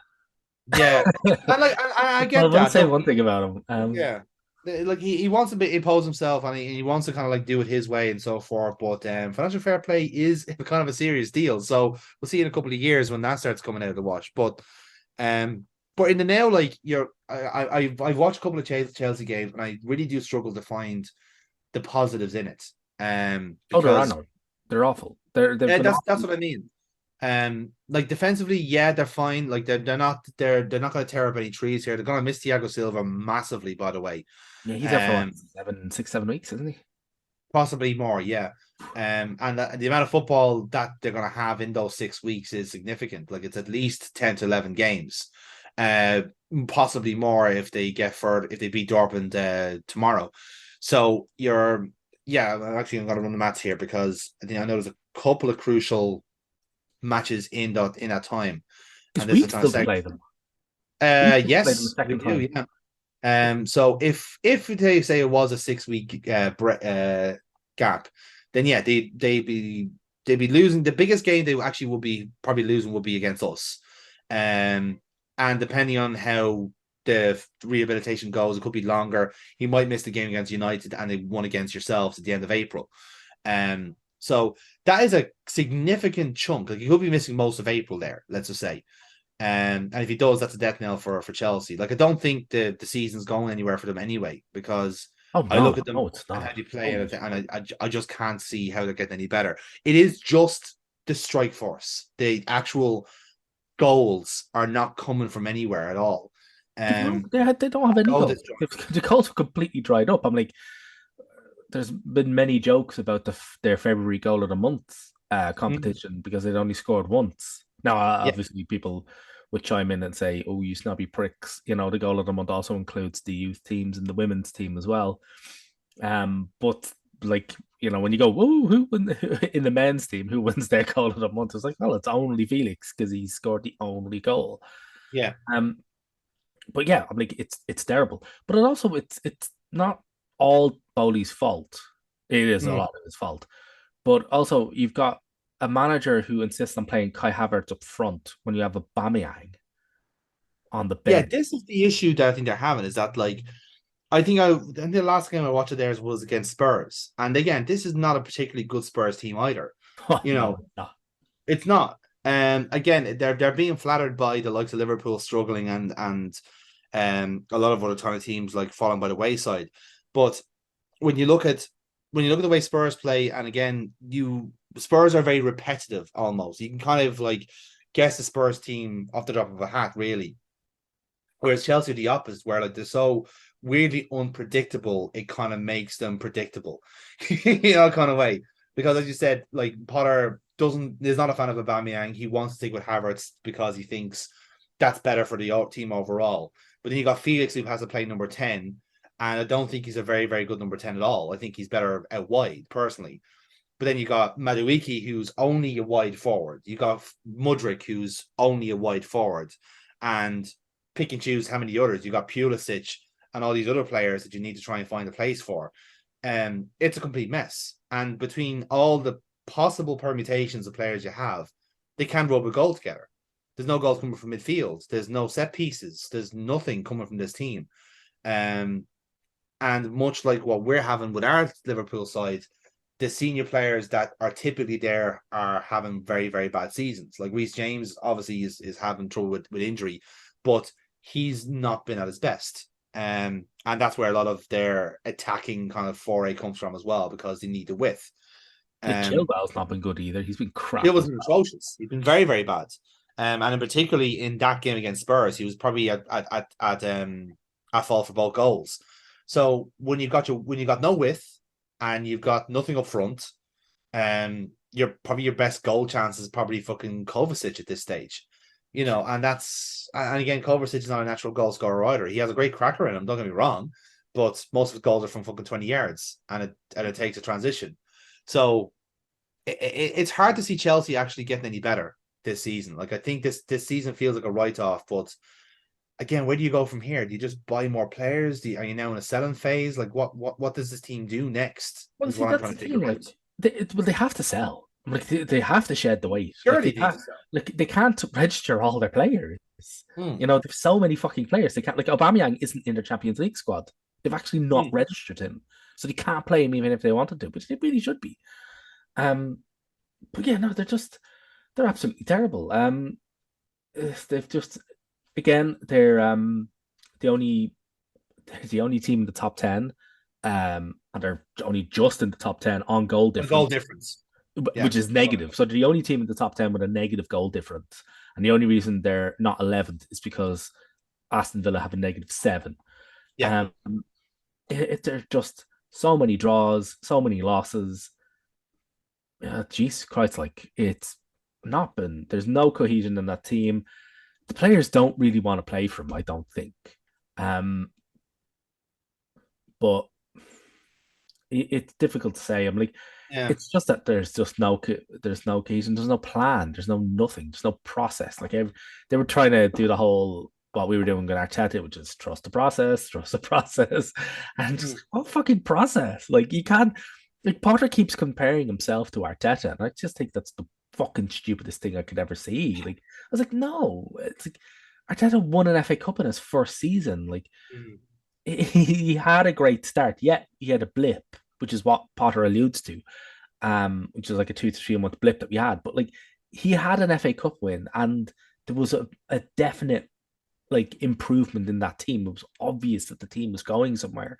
Yeah. Hence, when the blip occurred, right, yeah, people were on his back, but like the club stuck with him because he was able to show it, and lots of well-meaning, like fans with eyes that worked, connected to brains that also worked, could see there was an improvement. Yeah, there was dickheads, trolls, there always is, but he's blowing it out of proportion and using in comparison to himself. I was like, he's had no grace period at Chelsea. The team have never really played good under him, and they don't look like they're improving. If anything, they're regressing. They're getting worse. I agree. Yeah. And yeah, they need to trim the fat, but who's going to take that fat off of them? What fat is that? Apparently, one of those bits of fat that wants to leave is Mason Mount. And if you're losing players like them, if you're losing players like him, you don't get better losing players like Mason Mount. You get better losing players like Aubameyang. Yeah, not Mason Mount. He goes, that team gets worse. He's somebody that you build the team around, but he's been garbage, and he's just not been playing very well. There's like 5 people who want to play for his position now. But that's my point. That is the problem, because if Mason Mount has to compete with 5 other players, he's going to get lost in the shuffle. That's nothing bad on Mount. Is that the manager feels almost a unconscious obligation to keep trying out players in these positions because he doesn't know who's best in that role. Also, that shows a surprising lack of faith in a player like Mount, who stuck around for quite a while in that Chelsea team when he could have. I mean, he's on fantastically, he's on significantly lower wages than all the people around him, and he's just like, well, hang on, I'll just fuck off to another team. Will pay me $200 a week, There's one team in the hunt, and that's Liverpool. Yeah, like they'll pay me, and also I go to Liverpool. I'm not competing with 4 other guys on 19-year-long contracts. Yeah. When you're like, that's the thing. Like, I think with Mount, he is like, right, you've told me years ago that this team was going to be built around me, or I would be a central figure in this team. I would be a central totem. So long as I kept my standards up, I would be a totem of this team. And then you go and you buy for the people who play mostly in my position. I'm going, hang on, what? Like one Yeah, person, yeah, okay, fine. competition is fair. Yeah. Everybody needs competition, but there's four fucking people here. Like it's Mm. just it's mentally it's crazy. And then his form goes off a cliff because the team don't have any faith in him, and the team don't have any faith in him. He's no real idea, and he's one of those few players that they need to keep around to keep this team going. And Yeah. I think a lot of their bad form can be attributed. Well, a good chunk of their bad form can be attributed to the fact that he's not in that team and not playing well. I agree. I mean, like I think Mount in particular, compared to a lot of Chelsea players, like Mount like pulled up trees for Frank Lampard, mainly because Frank Lampard is only good at coaching players who are Frank Lampard, essentially. And that's now, again, that's not a bad thing. Like Steven Gerrard is the same way as a coach. He's able to coach players who are leaders. Like that's why James Tavernier did so well at Rangers, because like basically Steven Gerrard was telling him how to be Steven Gerrard, essentially. Likewise at Aston Villa, his best performer was probably someone like John McGinn, or perhaps even Tyrone Mings, even though he fell out with him, which is effectively just the most Stevie G thing to ever fucking do. But the difference with the point I'm making with Mount is that Mount needs to be loved. He needs to have that connection with his coach to know that he is pulling up trees for him. He is getting that focus and attention that he wants. And he reciprocates it on the pitch. Like he does, he is a great goals and assist merchant. That is what his overall role is in the team. Like if he's not scoring, he's setting up somebody in that team. And again, he is that perfect number 10. And the reason I brought up Liverpool in that conversation is that in the summer, we are doing a rebuild. There's no doubt about that. 7-0 aside, that's papering over cracks that's already there. There is a rebuild happening. Firmino's going to be going. There could be one or two more at the door, especially in midfield. And if we are to be going for this front four malarkey, we're going to need number 10s. We're going to need the new breed of number 10s, these guys who can play not just centrally, but play left or right and just kind of like shuffle around as the team goes. And the perfect player for that is Mason Mount, because he can do all three, all potentially four of those positions. And Jurgen Klopp is going to look at a player like Mount and go, you can play 6 positions, 40 million, here's your double wage, come on in, we already have your medical set up. Like, here's your number. Like, what else would you like? Here's your parking spot right there beside Jude's, right? You're there beside Darwin. He doesn't speak a word of English yet. Don't worry, he's lovely. You know, they will roll at the red carpet for someone like Mason Mount because he is Absolutely. ready And he made. should, which is I think he would. I think he would. It's weird that Bellew was Chelsea play aren't. it, he would. Yeah, you know, and that's Chelsea's loss because Chelsea don't know what they want. They Yeah, genuinely do not know what they want. I think that's one of the reasons in this dip his form is that they keep trying to paint him out as a kind of creative force when I don't. He's not a creative. He's not like they're trying to make him a De Bruyne. He's not. I think he's more like a second striker. Like I see Yeah, Mount. he's like who would be a better comparison? I'm trying to think. He's kind of like you remember the old big man little man strike partnerships. He's kind of Yeah. like that little man, you know, in that yeah, he's setting up and scoring. But like when I look at Mount, I see a player that if you played him every single game, he would net you 15, 16 league goals a season. As Easy. daft as it sounds, actually, the comparison I was going to think there was Marco Royce, Maybe, yeah. or Yeah, but possibly early Thomas Muller, before Muller kind of end up with this kind of like position onto himself. But Muller was very good at being just like that person who finds a pocket and passes, and yeah. and if he doesn't do the pass, he'll shoot himself. Like he's not a 10, really, in that he Yeah. cannot be the creative fulcrum of a team. He doesn't Mm. want to be. But he's kind of like that second striker, sort of like Sterling. You know, Yeah. Yeah. Sterling doesn't isn't there to create a tremendous amount, but he's not your primary goal scorer either. He fits in the middle, Yeah. whereby he'll score his fair share, he'll also assist his fair share, but he's not solely a scorer and he's not solely an assister either. Mm. Um, and that's what I think Mount is. But I think Potter is just trying to mold him into this kind of creative force. It's De Bruyne kind of, and that's what's not. He's now he's like, no, I don't want to do this. And Klopp is just looking at this and laughing his ass off and going, my God, what are they doing to this kid? And he's getting on the phone to people and going, come over here. I will play you right behind my striker, or out in the wide, right behind either Salah or Mm. Gakpo or whoever they get up front. I think they'll get somebody in up front to replace Bobby. Um, and it's just Mm. like, yeah, I'll play you where you want to be. You know, you want to score 15, 16, maybe 20 goals a season? Get your ass to Liverpool. We'll get a midfield in, and guess what? They will shuttle you the ball, and all you have to do is put it in the fucking net. And if you can't put it in the net, pass it to the very next guy who can. Yeah, exactly. It's like if you can't if you can't have a shared pot of gold, you have a choice between Mo Salah on the right. Yeah, You've got Luis Diaz on the left, or Jota, or Nunes, and up front you've got Gakpo. You are a spot choice, mate. You've got options. yeah. And Um, that's my point, and that's what I think they'll tempt him with. Um, Again, they really do need Champions League football for it, but I think you'll get it. if you asked me that question now, if we had that question, I wouldn't have said no. But again, not the 7-0, but the win against Wolves, it was like that's a game in hand. We're now in the race. If we'd lost that game, we were out, Yeah, yeah, 100%. absolutely. The Wolves game Um, was pivotal there. but we're also subjective to other clubs' fates as well. Like Newcastle is very clearly dipping. I think Spurs' dip is going to start soon as well. I know we've been saying this all season, but they've been kind of like threading water, realistically speaking. But it will catch up to them in the end. Um, Actually, coincidentally, it could be the Champions League that causes it because Champions League is this weekend, or this week rather. We talk about Chelsea against Dortmund. We might as well preview the matches over here, Neil, because they are coming thick and fast in the Champions League, particularly for some because they start tomorrow. So, if we're to talk about Benfica, I think against Club Brugge has already failed completely. Benfica will no doubt buy their way into that quarter final one way or another. Tongue firmly in cheek there as I say that. But for Chelsea Dortmund, that's still relatively well poised.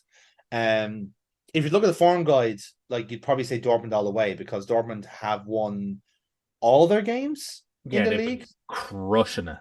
Yeah. They're on like a 10 match unbeaten win or something like Yeah. unbeaten run. Blah. Yeah, they're on a 10 match unbeaten run. Like they're crushing it.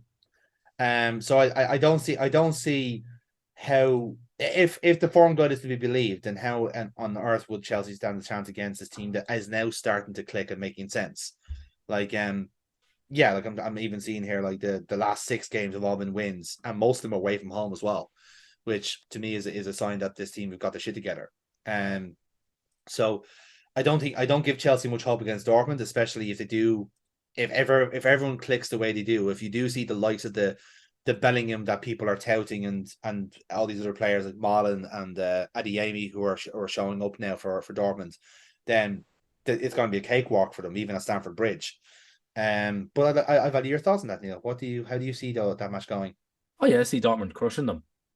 Mm, Um, and that's not just because of my personal feelings about Chelsea.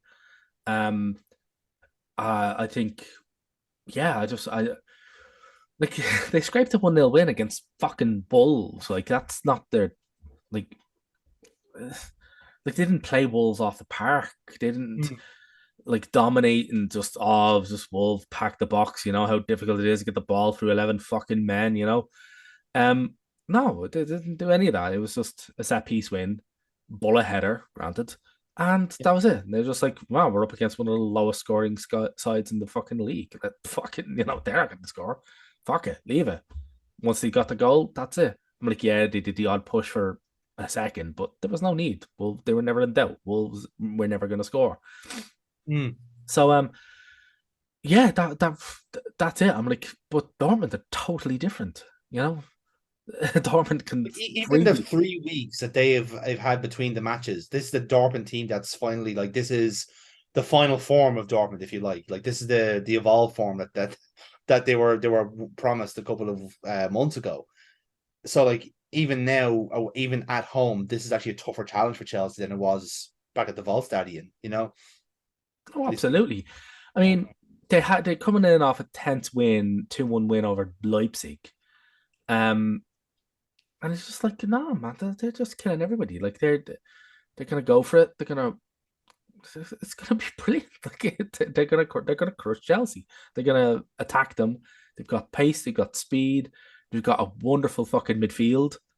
mm. They got really old heads in there next to some brilliant fucking players.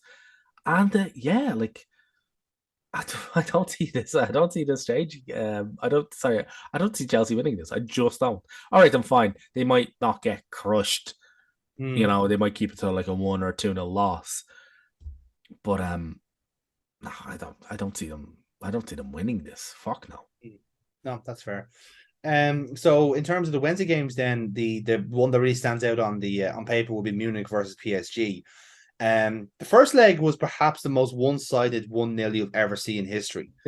Um, because as I recall, PSG had zero attempts on goal throughout the entire game.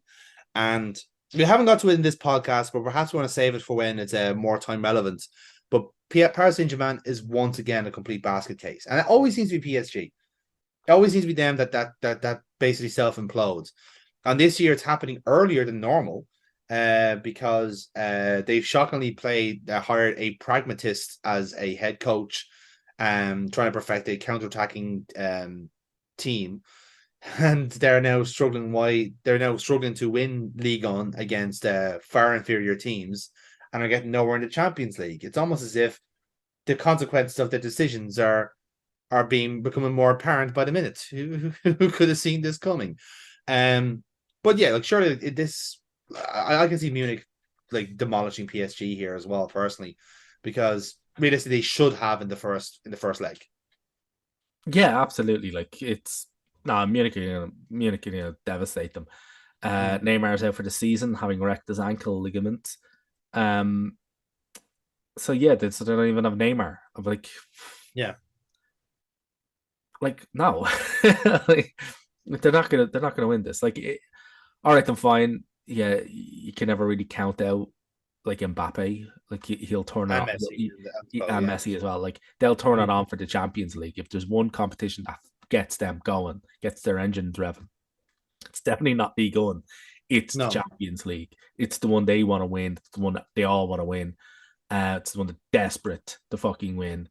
Um, so yeah, like I, they might fucking get their shit together and fucking hockey Munich out of it, but I doubt it. I severely doubt it. Mm. I Yeah, I only think see so. one winner here. I agree with you. I mean, and like I said, the pressure is very clearly on the manager as well, Galtier, who, like, I'm sure he's been told at this stage already that PSG need to win this Champions League again, another vanity project on the go. They need to do it, and they're just going to fall short again because that's how Pochettino lost his job last year, and he had a better shake of it than this guy has. So, like, surely he's going to lose his job even regardless of the domestic success. But yeah, so it's not going to go well. The other game on the Wednesday is involving Spurs, and they're hosting AC Milan. So again, they're another one that's losing. That's on the losing side of the aggregate so far. Again, it's only 1-0. I watched the game. Like I think Milan were grand in the game. Like they probably could have put one or two past Spurs, but I think a 1-0 was a fair shake in the end because I don't think Milan were that great. Again, the league itself, the Serie A has not been great outside of Napoli, who have just demolished everyone in sight. But Milan are very good at eking out a result, is what I would say, because they have been doing that recently. They've been able to beat the likes of Atalanta, um, and a few kind of blue chip teams in the league like Monza and Torino. So they've been able to get narrow victories. Um, whereas Spurs very much kind of have to go for this. Conte or no Conte. And I think they still can. I say Spurs probably would beat Milan here, but I think it'll be close. I don't see the match having much quality, but I think Spurs could eke it. Spurs could, but they won't. Mm. Milan have nothing for them. Like they're out of the league. Like they are the current Serie A title holders, but they're 18 points off Napoli. Yeah, and Um, struggling to qualify for the Champions League. So, yeah, so like it's safe to say they ain't winning. They ain't winning the league. mm, And they might not even finish in the Champions League qualifying spots. But hey, that's another discussion. So, like, yeah, the Champions League is really their kind of shining that light at the end of the tunnel that they're praying isn't a train running towards them. And but no, they're playing really good. They were probably hoping for a low scoring affair in the first leg, set it all up for the second leg. Great, they were the ones who won the 1-0. But yeah, they've got a solid back five that know how to play. Yeah, I just I again, take with whatever amount of salt the an Arsenal fan's opinion on the chances of Spurs. They're not going to get battered as they do everywhere they go. Mm. But I don't see Spurs winning this either. I'm like, hell, even if they do get past AC Milan, they're gonna get fucking smacked by the next team they run into because it Yeah, gets they'll come across some actual quality in the next round. Like it's the very because this is when it gets serious. So the very next round they're going out. So even if they do win this, it's a temporary respite. But mm, no, I don't even think they'll get that. I think Milan will grind it out. Uh, mm, I reckon another 1-0 win to Milan, maybe a 1-1. possibly, yeah. Yeah. I can see a nil all. I can see a nil all. I can see a 1-0 to Spurs and potentially Milan pipping them on penalties, that sort of stuff. We'll wait and see, is all I can say. Now we won't be back until the second legs of next week games are over, so we'll talk about them now as well. Porto Milan is kind of the one of the dead, not let's say dead rubber in terms of our interest, but Inter lead of 1-0. Again, it's that kind of round of 16 game that happens. They've both played well in the Champions League this year, but domestically, Inter is kind of similar to AC, just not having a great domestic year. So at least the Champions League has been a nice respite for what is essentially a very good team, but Yeah. inconsistent on their day. Is it probably a fair assessment? At least like they are best of the rest essentially in the league. But again, they're going up against the likes of Lazio and Roma, Milan. Like so they're in a pretty big knife fight for potentially Champions League football. It's not guaranteed or anything.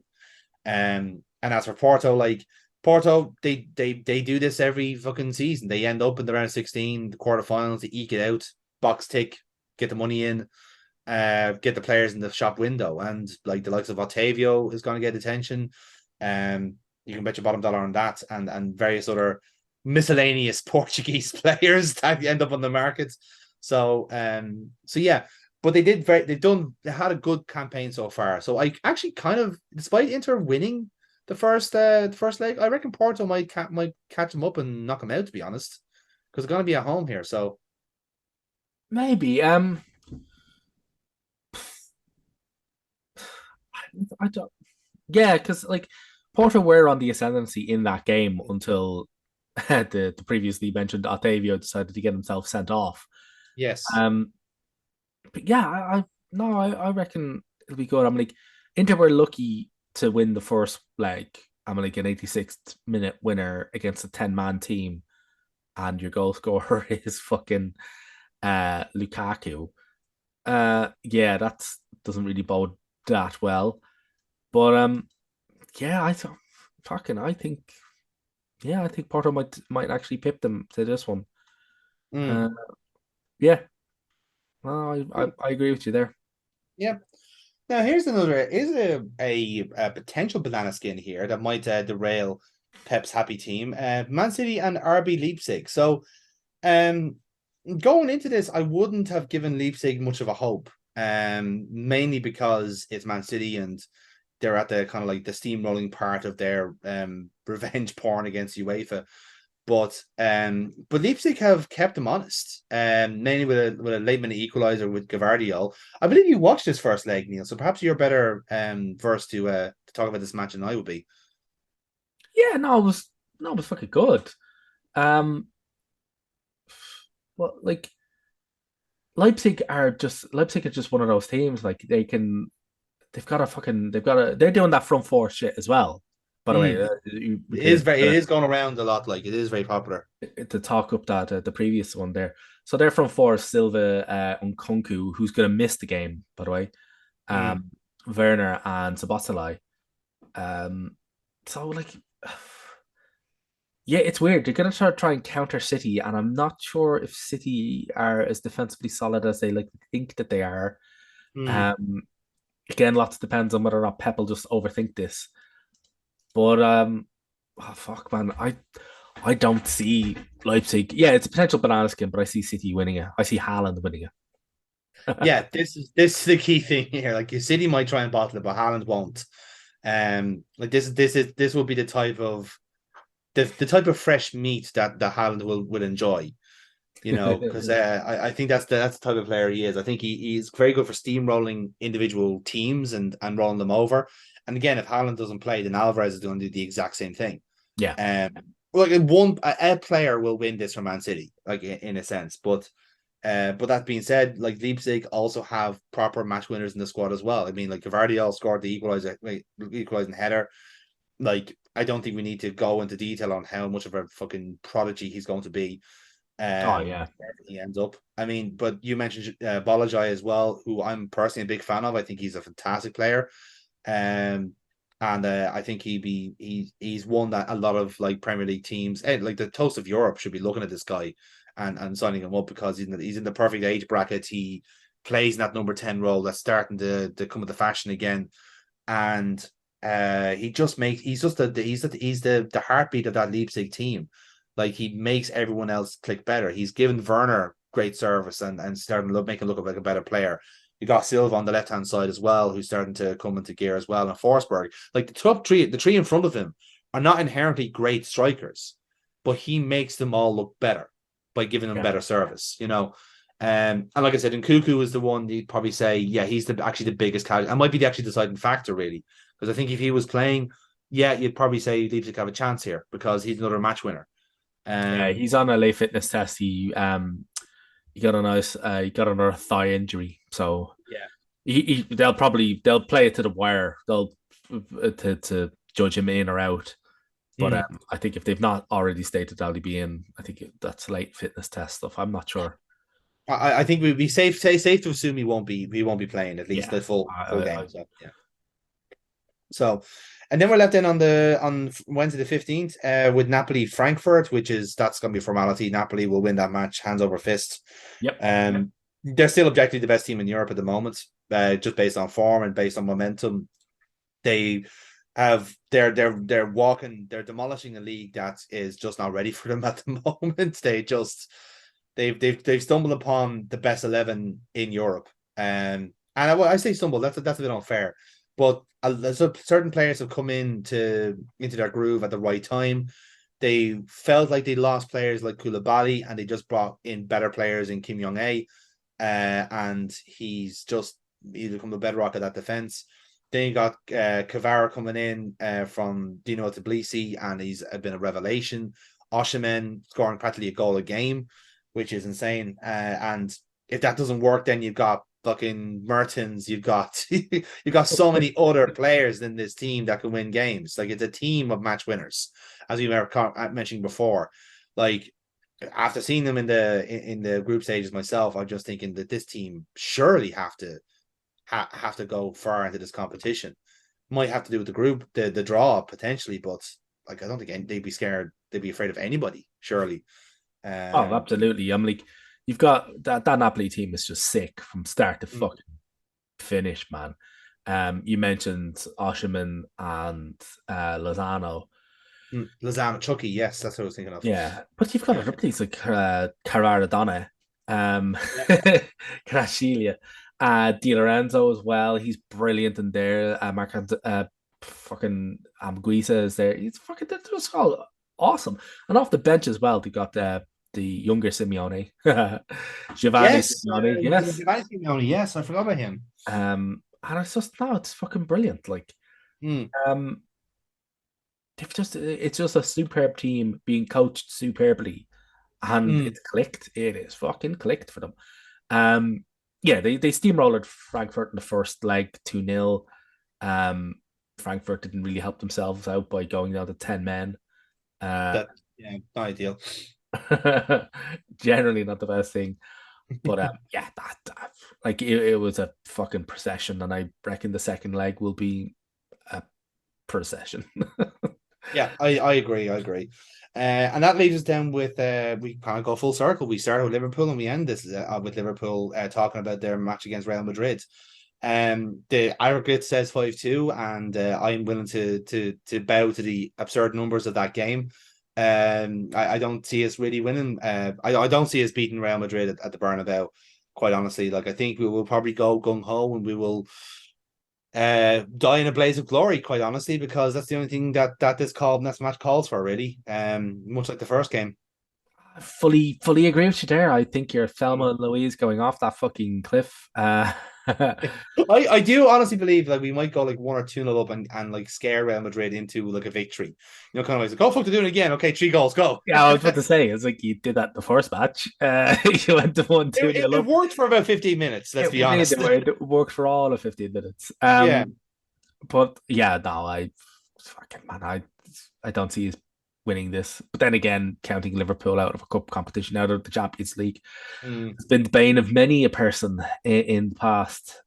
You have a knack of upsetting the odds, some hilarious and fucking hilariously stacked odds.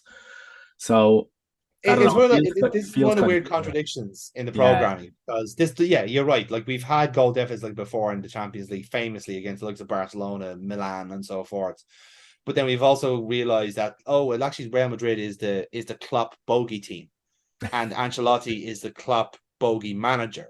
yeah, So it is this kind of weird Schrodinger's fixture in a sense. Where like, but it's Liverpool in the Champions League. They always fight a comeback, but it's Ancelotti managed by Real Madrid. Like, yeah. which one is going to win out here? Does the That's it cat live exactly. or Which die? one's gonna win? The many teeth or the eyebrow? Yeah. Fuck. Yeah, well, the fucking eyebrow has been comfortably. Eyebrow intensifies. Yeah. 5-2. Mm.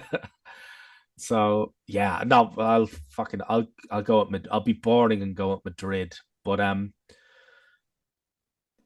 Madrid haven't been scoring that much in La Liga. I understand Mm. Madrid and La Liga and Madrid and the Champions League are two wildly different beasts. Indeed. They've been a bit of an issue. I think what the thing they've gone like over 180 minutes without a goal, Yeah, the last goal was actually in the derby yeah, in February, which back is in the 25th of February. And then they lost the Copa del Rey quarter final, and then they were goalless against Real Betis. yeah, So they've it's actually since the game against Liverpool where they scored five, they've actually the goals have dried up since. yeah, it's fucking crazy again, which is why again Real are also that other team that you count out of the Champions League at your peril. Hmm. So yeah, but I'm just going to be boring and go at Real. Sorry. Yep, yep, that's fair. And we just have time then to talk about the Europa League games. Like you'd probably say the pick of the fixtures would probably be Lisbon Arsenal.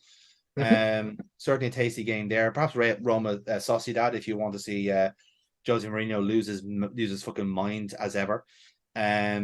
Or perhaps even FC Union Berlin versus USG if you are indeed a hipster. And if so, That stop really listening. is the hipster derby. There's two Isn't fucking it? teams Yeah. with union in the name. Yeah. Um, It's the left wing derby. it is It's the a union derby. It really fucking yeah. is. Like, there's a high chance they might just all just join hands in the middle of 90 minutes and sing Kumbaya in the fucking center circle. If the referee is Mick Lynch, we know we're in trouble. Absolutely. Yeah. After 90 minutes, they came out with a really hard worked labor agreement. Uh, but yeah, that's crazy. But now there are some actually tasty ones. Roma Sociedad, you mentioned Sporting Arsenal is probably the pick of the bunch. Man United v Betis, that'll be really good. Mm, yeah. The return of Manuel Pellegrini. The return of Scalabrini. Somehow still alive. Yeah. Um, Juve Freiburg is going to be an interesting one there, and not because I'm desperately looking for something else to watch at the 8 o'clock matches rather than Mm. Manchester United, but like Juve are fucking garbage, and Yeah. like a loss to Freiburg in the Europa League might just actually just cause the club to just cease to exist. They might just fade out. It They might just like collapse in on us. will. They just fucking collapse in on itself like a neutron star. That's a very real possibility. So I like that. Like if you want to see a meltdown, if Freiburg win, holy fuck, that's Mm. gonna be like that. It'll be in Italian now, but it'll be a meltdown. That would be something else, wouldn't it? Like if anything, like if that actually happens, we'd all just tune in and watch it because that's like watching like the fucking Undertaker retiring or something like that. It's just like Yeah, they leave the like Allegri leaves his fucking like trench coat in the middle of the pitch and just walks off yeah, like that's it. Good night. The club's over. The club has ended. Good night. We're yeah. Or we're he's probably rebranding to Piemonte Calcio. watching Moise Keane walk down the tunnel after being sent off yet again, Yes. after booting the whole off another player. Mm. Uh, which was just so fucking hilarious. I mean, Yes. he was only on the pitch for like about a couple of minutes, and he absolutely leathers another player out of it. Like, actually, just did you see that sending off? No, I didn't actually see that. No. It's hilarious. He gets subbed on, and then I think he goes into a tackle, a 50-50 with another player, and two of them stand up and like, a bit of handbags, and he just boots the other player in the arse. Absolutely Oh, I wellies see him that out now. of Yeah. it. He absolutely wellies him out of it. I'm just like, Jesus what the Christ. he fucking nails him. Now the other player flops to the ground like a little bitch. Yeah, Um, yeah. But still, he still like gets fucking it's one better of now. those. It's hilarious. It's like a full second of a difference when he realizes Yeah. what he's actually done. Because even he is so shocked by what Moise Keane has actually done that he doesn't. He forget he's an Italian. He forgets to flop to the ground, right? Yes. Having been like egregiously fouled, he's Mm. so surprised at the egregiousness of the foul. That's how bad it was. But he still hits the deck anyway a full second later. So it's fucking the brilliant one. The Allegri's face and expression as Keane trudges back off the pitch he's just been sent onto is jaw. It's been memed. It's all over the It's that why the why pained expression is like you fucking idiot. 31 fucking seconds. Like, really? Really? He was on for a couple of minutes. Holy fuck! What am I watching? Oh, insane. But yeah, that's what it is in Europe. The Conference League is there if you're into that sort of thing. We're not, I'll No. be honest. So we're gonna skip over that. But yeah, that's the end of our show then. Neil, do you have any other business before we close for the evening? Or I think we've covered everything we need to. We do have a very serious relegation scrap developing that involves 8 teams now. But we perhaps will get stuck into that then when we come Yeah, back that on. deserves more of a talking space to itself. That and just how fucked David Moyes is. Yes, Declan Rice. Man, he's making a serious conversation for bringing back Cod of the Week or the Hand of Cod even, because what these lads get media training and he still comes out with dumb shit like this. To be honest, I don't think he cares anymore. I think he's solely just interested in just not getting injured. Too bad for Chelsea, and Kunku didn't feel the same way because he went No. and wrecked his thigh when he signed a pre-season agreement with Chelsea for like more than 60 million quid. But yeah, no, like they got absolutely drilled by Brighton 4-0. And just Brighton are just a vastly superior team in every single way, shape, and form to West Ham, and that's just not how it should be. Like it. But yeah, like the reports are flying out of fucking West Ham now. The players don't want to play for them. The board are getting uneasy. They're getting tetchy. Nervous, yeah. He's got a Conference League, and then they're up against Villa on Sunday. There's a high chance that like they'll just pull the trigger and get rid of him and just fucking boot him. But the thing is, they're trying to weigh up. If we boot him, do we get a bounce? And if we get a bounce, will it be enough to keep us up? Because they're in a relegation scrap. Holy shit. Yeah, yeah. And they're very aware that everybody wants to go down because not because they hate West Ham intrinsically, or their owners or whatever. It's because they've got a ridiculously talented squad, and if they go down, it's a buffet, and everybody's invited. Like you'll have people parking up there with huge troughs of fucking, and everything's going to be cooked like, yeah, exactly. It's going to be a fire sale. It'll be a fucking fire sale, and that's why. So it's just. So indeed, when we come back on the show, there may be some very significant developments in that. Maybe David Sullivan will finally get his dream of making Rafa the West Ham boss. We shall wait and see on that regard. But for now, we're gonna leave you on this one. We're gonna leave you on this podcast of Liquid Football. I hope you all enjoy the show, as we always tend to. We have no agenda, no flow whatsoever. We just do it completely on the fly, as we always do. So we'll leave you with it, because all of that was Liquid Football. We'll see you next time. Will David Moyes still have a job? Will Liverpool be in the Champions League? And will Man United lose 7-0 again? All we can hope for is yes to all three. But now, we'll see you next time on Liquid Football, because probably one of those things might happen. You never know. Yeah, everything can happen. Take care.